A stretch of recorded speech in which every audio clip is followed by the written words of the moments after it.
कई बार सत्संग में प्रभु की प्रेरणा से वर्णन किया है और पुनः ध्यान देकर सुनिए। उपासना का फल है उपास्य देव में आसक्ति हो जाना। आसक्ति उसे कहते हैं कि आप स्वयं चाहो भी तो आप में अब शक्ति नहीं रह गई कि वहां से हट सको, इसे कहते हैं आसक्ति। जैसे गोपीजन जब उद्धव जी से वार्ता करते हैं तो कहती चलो सखी, जो उनका हमारे बिना समय व्यतीत हो रहा है तो हम उनकी चर्चा ही नहीं करते, उनकी बात ही नहीं करते। अचानक ऐसे शब्द निकलते ही हाय मच गया, नहीं नहीं सखी नहीं, उनकी चर्चा ही तो हमारा जीवन है। उनकी स्मृति में, उनकी लीला गुणगान में ही तो जीवित है, हम उसके बिना जी नहीं सकते। हम चाहे भी तो श्री कृष्ण की चर्चा किए बिना हम जी नहीं सकते। इसे कहते हैं आसक्ति। मन की सामर्थ्य न रह जाए जहां से चलने की, उसका नाम है आसक्ति। मन जहां पंगु हो जाए उसका नाम है आसक्ति। उपासना का फल है अपने इष्ट, अपने आराध्य देव में आसक्ति हो जाना।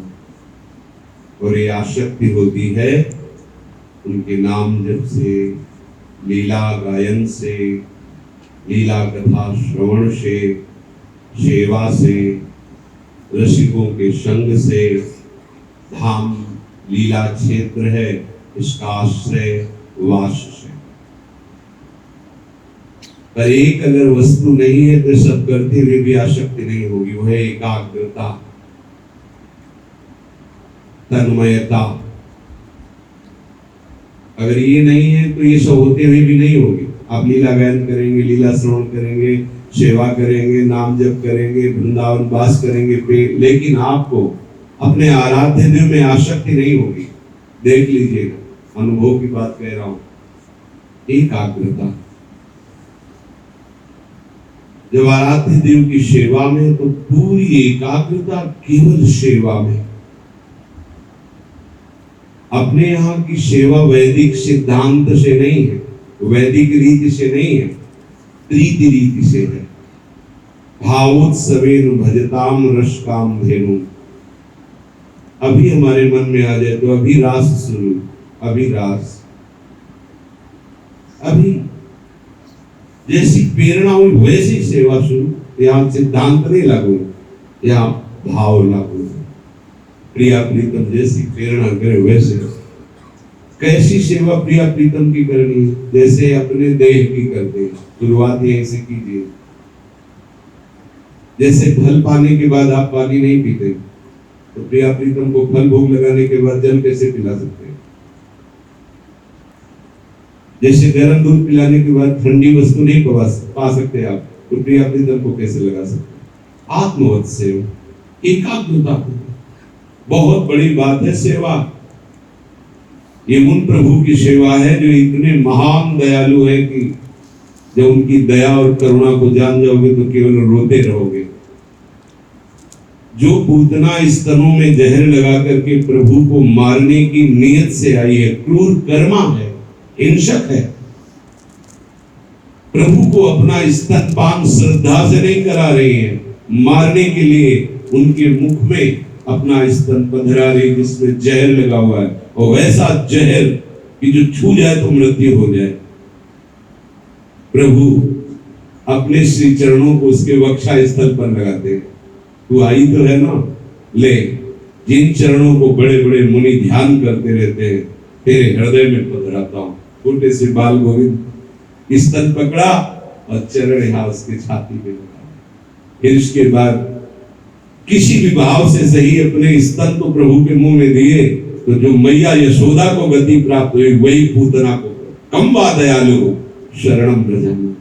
फिर आप प्यार से उनको दूध पिलाते हैं, भोग लगाते हैं। ये खिलवाड़ नहीं हो रहा। जिस समय यहाँ भोग लग रहा हो आप लोगों के कानों में कीर्तन पड़ रहा है या पद, आप आंख मूंद लीजिए और आप भी भोग लगाइए। सुंदर सुंदर पदार्थ अपनी थाल में लेकर सामने हित सजनी जो हैं गुरुदेव सहचरी रूप से हैं और सखियां भोग लगा रही, आप भी थाल लेकर पहुंच गए। आपको भी हित सजनी ने इशारा किया, आप अपने हाथ से भोग लगाए, सब भोग लगाए। भावोत्सवेन भजताम रुष्टाम, भोग लगाए। सुंदर सुंदर पदार्थ प्रिया आपको दिखाई देने लगे, प्रिया जी इशारा करें वो पदार्थ, भाव नहीं, निहाल हो जाओगे। भोग लगा, आप भी आचमन कराइए, आप भी पान की बीड़ी पवाइए, आरती हो रही, आप भी सुंदर आरती गा रहे हैं। युगल ध्यान गाया जा रहा है, इसका फल है मन का प्रिया प्रीतम के चरणों में समर्पित होकर विश्राम को प्राप्त हो जाना, जो अत्यंत दुर्लभ बात है। जो चाहत विश्राम, ये युगल अष्टक परम विश्राम प्रदान करने वाला है। अब युगल अष्टक गाया जा रहा है, आप मुंह बंद किए हुए बैठे हो, या तो आप के सामने जो छवि वर्णन हो रही वो दिखाई दे रही, तो ठीक है, सुनाई भी दे रहा है, हृदय में भी चल रहा, और सामने जो वर्णन है प्रिया बदन छवि चंद्र मनो तो दिखाई दे रहा है, प्रीतम नयन चकोर दिखाई दे रहा है, तो निहाल हो गए। लेकिन आप तो कुछ और देख रहे हैं, एक दूसरे को इशारे कर रहे हैं, ये सावधान हो जाइए, उपासना है। आपको दूसरा दिखाई कैसे दे रहा उस समय जब युगल ध्यान चल रहा है? ये मजाक तो नहीं चल रहा, युगल ध्यान। श्याम लाल बेनी बनी शोभा, भावना करो, विशाल गौर भाल पर कैसी बेदी सुशोभित हो रही, श्याम भाल पर कैसी अरुण वर्ण की बेदी सुशोभित हो रही। कितनी सुंदर नथ है, कितनी सुंदर वेशा, कितनी सुंदर पायल है, नूपुर है, बिछिया, पूरा वर्णन गाते हुए। अगर आप गा नहीं रहे, हमारी दृष्टि पड़ी, तो आप निश्चित समझिए कि आप डांट खाएंगे। हो सकता है हम आपसे कह दें निकलो बाहर, चलो रोड में बैठो, जाके वहां गली में जाओ, या नहीं तुम यहाँ बैठने के काबिल नहीं। युगल ध्यान चल रहा है और तुम उससे रहित हो, तो यहाँ तुम्हारी जगह को घेरने के लिए थोड़ी बुलाते, चलो बाहर। फिर आपको लगेगा, अगर समर्पित नहीं हो तो लगेगा मेरा अपमान हुआ, समर्पित हुए तो मुस्कुरा दो, मैं ठीक है, आज बाहर करो, कल भी बुला लोगे, वो बात है। हम आपसे प्रार्थना करते हैं, डूबो इसमें, तन्मया। जो प्रसंग चल रहा है, जो वाणी चल रही, एकाग्रता नहीं समझ में आ रहा, फिर भी अर्धनिमीलित नेत्र कान पूरे वही लगे हुए हम सुन रहे हैं। जब आप गायन करो, पूरी दृष्टि वाणी में भले याद है, पर जब आप स्वर लोगे तो याद का विस्मरण हो जाता है, ऐसा होता है। पूरी याद है, पर जब हम आलाप ले रहे तो आगे का शब्द खो गया, या हम चिंतन में लग गए तो आगे का शब्द खो गया। तो वाणी के सामने देख के अगर एक भी शब्द भूले तो इसका मतलब है आप बहिर्मुख है, कहीं और देख रहे हैं। एकाग्रता जिसमें लगे उसमें तन्मया, ऐसी आदत बनाओ, ऐसी स्थिति बनाओ, ऐसा स्वभाव बनाओ। बगल वाला क्या कर रहा है आपको पता नहीं होना चाहिए, बगल में कौन बैठा है बाहर अगर पूछा जाए तो आपसे ये निकले कि क्षमा कीजिए मुझे पता नहीं। आपके बगल में बैठा था, आपको पता, वास्तविक मुझे पता नहीं। क्यों? सीधे नेत्र नीचे किया है, बैठ गए, बस जो चल रहा है उसी में डूब गए। ये उपासना है। आप कब समझोगे हमारी बात को? अभी आपका समय है कि आप शांति से बैठ सकते हो। एक समय ऐसा आएगा कि शायद आप बैठ भी ना पाओ। जैसे शरीर की स्थिति है, कभी तो हाँ ठीक है, थोड़ा हरकत में आ जाता है, कभी लगता है बड़े हो। अब क्या करें, कुछ बस में नहीं होता। पूर्वाभ्यास अभी 2 दिन थोड़ा सोचा कि सोफा में ही सही, लेकिन आसन में शांत होकर बैठे। 2 दिन बैठे, तीसरे दिन ढेर हो गए। आज उठ के तिलक लगा के केवल आए क्या? अब शरीर अब हमारे बस का नहीं रहेगा। वो स्थिति तुम्हारी आने के पहले सबकी आएगी, ये न सोचो कि हमारी किडनी फेल नहीं तो हमारे लिए दूसरा आ जाएगा, व्याधि मंदिरम दूसरा देवता प्रकट हो जाएगा। और वृद्धावस्था और मृत्यु तो सबको आनी है ना। अभी आप तन्मया क्यों नहीं तन्मय होते? आपको वाणी समझ में नहीं आ रही तो जो सुनाई दे रहा है वो सुनो, नहीं तो सामने राधा नाम लिखो, राधा। बार बार उसी राधा नाम पे एकाग्रता करो, वाणी सुनाई दे रही। अगर प्रारंभ में आपको वाणी में रुचि नहीं हो रही, हो सकता है ना हो आपकी स्थिति, तो राधा लिखो सामने और कानों में पढ़ने दो वाणी के शब्द, हो गया आपका सब कुछ बिना एकाग्रता के।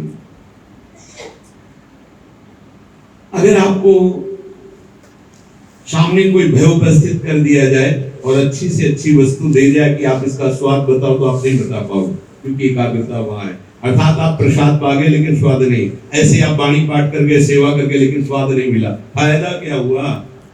वो दूसरे लोग यहाँ समय तो सार्थक, हम समय सार्थक करने वाली उपासना नहीं करते, हम तो अनुराग की उपासना करते हैं कि एक एक पत्र और पुष्प को चढ़ाने पे हमारा हृदय उबाल मारे, व्याकुलता बढ़े, प्यारी जी को आपसे। ये खिलवाड़ मत समझना, खिलवाड़ न समझना। ये बहुत बड़ी, एक एक पत्ता एक एक पुष्प हमारी श्री जी स्वीकार करती है। सबके ऊपर करुणामयी की दृष्टि है, बस आप अपनी दृष्टि हटाकर उनकी तरफ कर लीजिए, फिर आप देख लोगे, निहाल हो जाओगे। प्रार्थना जब आप बैठते ही हैं तो एकाग्रता पूर्वक बैठिए। आप आए ही हुए सुनने के लिए, देखने के लिए, आप आए हुए वृंदावन प्रिया प्रीतम की प्राप्ति के लिए, तो आप अपने लक्ष्य में क्यों नहीं दृढ़ रहते? हमें बड़ा आश्चर्य लगता है कि यदि आपको कोई जबरदस्ती लाया हो और आप एकाग्र ना हो तो लगता है वो बेमन से लाया गया था। इसलिए आप स्वयं आए हो, फिर आप अपने मन को प्रिया प्रीतम में एकाग्र क्यों नहीं कर रहे? बढ़िया अवसर है। जो भी कार्य करो बिल्कुल एकाग्रता पूर्वक करो। थोड़ा भी कार्य बहुत बड़ी फल की मतलब वृत्ति प्रकट कर देगा। फल वृत्ति, आसक्ति, आनंद, प्रेम, ये फल वृत्ति। सुखा हृदय है, सब कर रहे हो तो विषयों में ही सुख बुद्धि रहेगी। और ऐसा न सोचो कि तुम्हें नहीं फंसा सकता विषय। एक बड़े बड़ों के थप्पड़ मारता है, बड़े बड़ों के।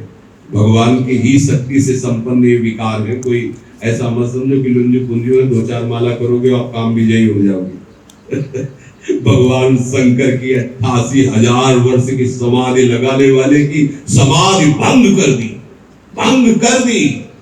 चारों वेद जिसके सामने स्तुति करते रहते हैं, चतुर्मुख भगवान ब्रह्मा की बुद्धि का हरण कर लिया, विषय नहीं। आप क्या देव गुरु बृहस्पति जो ज्ञान के समुद्र हैं, बुद्धि ने उनकी विषय को आसक्त कर लिया। शास्त्र भरे पड़े, पढ़ के देख लो। वो बड़े बड़े इसलिए कर लिए, आप छोटे हो इसलिए नहीं कर पाए। छोटे बन, प्रणादपि छोटे बन जाओ, प्रभु के आश्रित हो जाओ। और तन्मया, इस शब्द को याद रखो, तन्मया।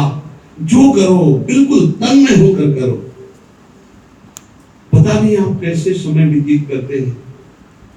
चतुरासी जी का यहाँ गायन होता है, उस सेवा भले वहां कुछ भी लता पता श्रवण इंद्रिय यही आसक्त रहती है, एक एक शब्द एक एक। और जब भाव से यहाँ गाया जाता है तो हृदय से वहां से आशीर्वाद होता है। ये आगे थोड़ी बहुत ऐसे यहाँ थोड़ी कहा जाता है, तो वही हृदय से आशीर्वाद मांगने की जरूरत नहीं है। आपके ऊपर दृष्टि पड़ी, आप शांत मंत्राकार। अब आप यहाँ मंत्राकार, हम आपका चिंतन करेंगे वहां से जाके, और आपके पास जो वस्तु आएगी वो त्रिभुवन में तो दुर्लभ है। गुरुजनों की कृपा क्या है? ये थोड़ी माला उतार पहना दिया, हाथ फेर दिए, तो सब नाटक है, कुछ नहीं। बिल्कुल विश्वास मत करना। हाँ, भगवत प्रसाद है, आपको मिल गया, बढ़िया है। गुरु कृपा क्या है? आप आज्ञा में चल रहे हो, कभी कोई आपने आज्ञा उल्लंघन नहीं की, कभी कोई आपने आकांक्षा नहीं की। और जब है तो हाथ जोड़े खड़े जी। जब कभी एकाग्रता में श्री जी के चिंतन में आपका ध्यान आ गया, बस जो आपके पास ट्रांसफर होगी वस्तु, वो अलौकिक होगी, वो गुरु कृपा होगी। कहने से ले एक बार गुरुदेव भगवान, आप भी थे, गुरुदेव भगवान से कहा कि मुझे पता चलता है आप ट्रांसफर करते हैं। ऐसे हाथ में खूब लोड पोट रहे थे, ट्रांसफर होता है ऐसे बच्चों जैसे खूब। अब हमें पता चलता है जब आप ट्रांसफर करते हैं तो हमें पता चलता है कि हाँ गुरुदेव को खूब ऐसे लोट लोट कर, वो तो बालवत परमहंस है, बालवत हंसते थे। और इनसे कह रहे 10 वर्ष पहले भी ये कहते थे किडनी खराब है, अब उठे देखो खूब हंस रहे, आनंद मगन। गुरुदेव प्रसन्न हो, कौन सी वस्तु दुर्लभ है? तो गुरुदेव की प्रसन्नता का हेतु है वचनम करिष्येत, बस आप बोलो जी। एक गुरुदेव भगवान बड़े प्रभावशाली महापुरुष, राजाओं के द्वारा वंदनीय सम्मानित, तो बड़ा ऐश्वर्य उनके था, सैकड़ों हजारों शिष्य हुए और उनकी सब सेवा में होड़ लगी हुई थी कि गुरुदेव की नजर में हम ही रहें। ऐसा होता है कि हम इतने प्रधान सेवक बने कि हम ही। गुरुदेव ने देखा कि आपस में ईर्ष्या द्वेष का संचार हो रहा है और सेवा की होड़ लगी है, तो एक दिन सुबह कुटिया से निकले ही नहीं। अब जब सेवा की सब शिष्य खड़े, उनका आदेश था बिना हमारी आज्ञा की कुटिया में मत आना। थोड़ी देर बाद कराहना शुरू किया, अब आज्ञा को कौन, वहां सब अंदर गए। गुरुदेव भगवान क्या बोले, बेटा बहुत कष्ट में है। क्या हो गया? बोले अचानक रातों रात एक ऐसा फोड़ा जान में प्रकट हो गया है कि बहुत भीषण कष्ट हो रहा है। खोल के दिखाया, पट्टी बंधी हुई, इतना ऊंचा ऊंचा। अब भागे कोई शिष्य दवा के लिए, कोई कुछ, कोई औषधि लाए, वैद्यों को बुलाए।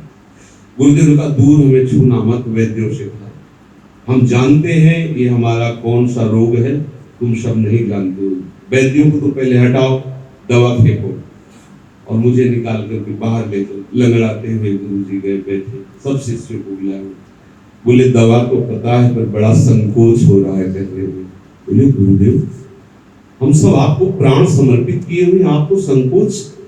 बोले बस यही तो बात थी जो आपने कह दी, बहुत अच्छा लगा, प्राण समर्पित किए हो। हाँ गुरुदेव आप आज्ञा कीजिए।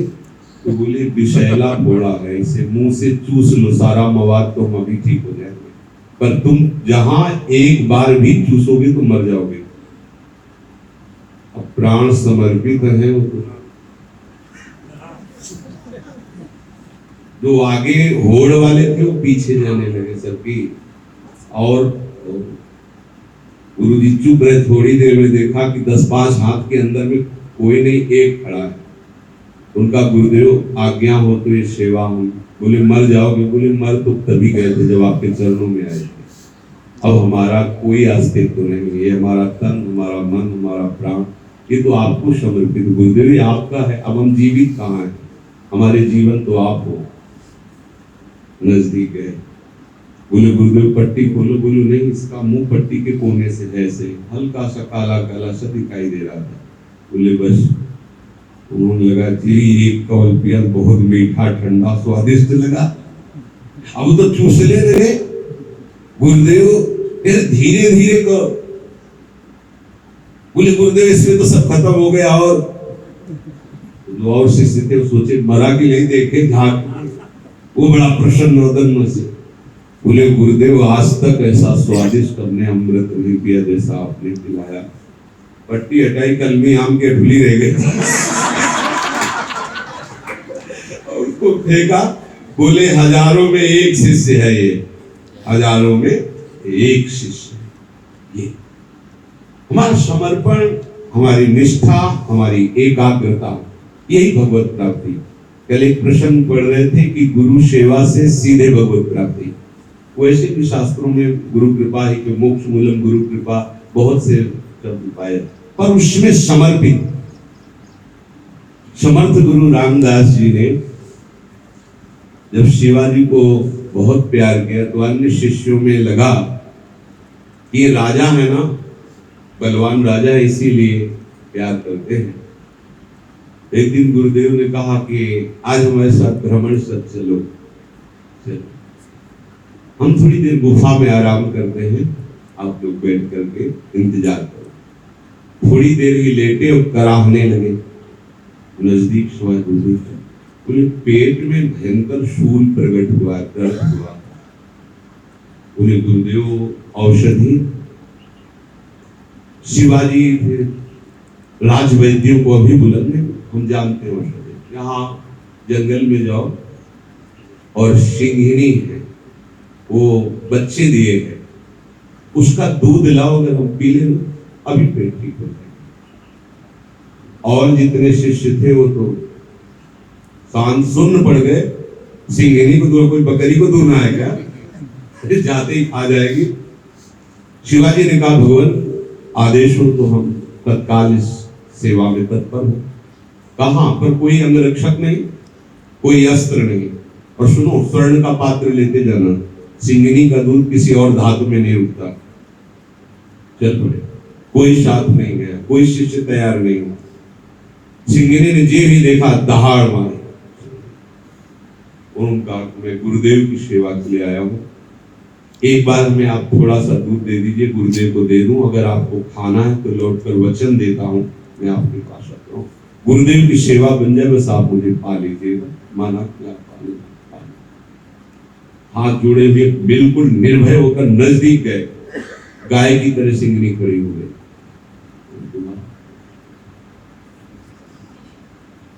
वहां क्या पीना था, केवल मतलब प्राण समर्पित। एक दिन समर्थ गुरु रामदास जी ने झोली उठाई भिक्षा की, दरबार के द्वार पर जाकर आवाज लगाई भिक्षाम देहि। वो सदगुरुदेव भगवान पधारे तो पागल से हो गए। गुरुदेव पधारे, मेरे पास है क्या जो मैं उनको दूं? मैं तो उनका बिका हुआ सेवक हूं। नजदीक गए, चरणों में प्रणाम किया, उनका भिक्षाम दे। पूरा राजा, राज परिवार, संपत्ति सब कागज में लिख के दस्तखत करके झोली में डाल दिया। देखा ठीक है, नौकर की तरह राज्य की सेवा करो, प्रजा की सेवा करो, जाओ। तन मन प्राण धन सब समर्पित। जब तक हमारे अंदर अपना अस्तित्व है तो गुरु शिष्य का स्वांग हो सकता है, सेवक और स्वामी का स्वांग हो सकता है। आनंद, सुख, प्रेम, ये सब बड़ी दुर्लभ बातें। आप लोग सौभाग्यशाली हैं, परिवार छोड़ा है, संसार के संबंध, संसार के सुखों को बाह्य त्यागी सही, लेकिन छोटी मोटी बात नहीं, बहुत कृपा से ऐसा होता है। अब इतने में लड़खड़ा क्यों रहे हो? थोड़ा और आगे बढ़ जाओ, आनंद समुद्र है।